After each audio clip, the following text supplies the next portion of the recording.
Welcome to the Tech Egg. Don't get scrambled. Enjoy the video. You will first pick a voice changer app that supports live microphone routing. Install and grant mic permissions. Once installed, open the changer and select a virtual input or system microphone proxy so audio routes through the filter. Now make your WhatsApp call but do not speak yet. While the call rings, switch WhatsApp's microphone selection to the virtual input if your OS allows it. This sets the call to use the modified audio rather than your raw microphone signal. Once the call is connected, open the changer's interface and choose a preset or manually tweak pitch, formants, and subtle reverb to stay intelligible. Make small adjustments and test by speaking.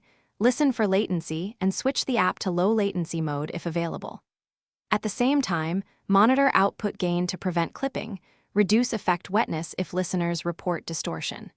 If you hear echo, mute hardware mic monitoring. These steps ensure the altered voice remains natural and understandable during the conversation.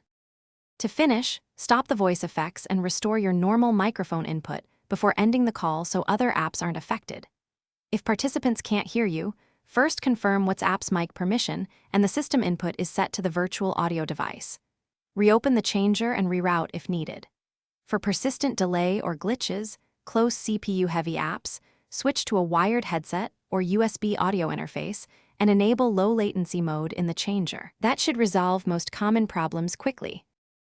Thanks for watching. Consider subscribing if I helped unscramble your problems.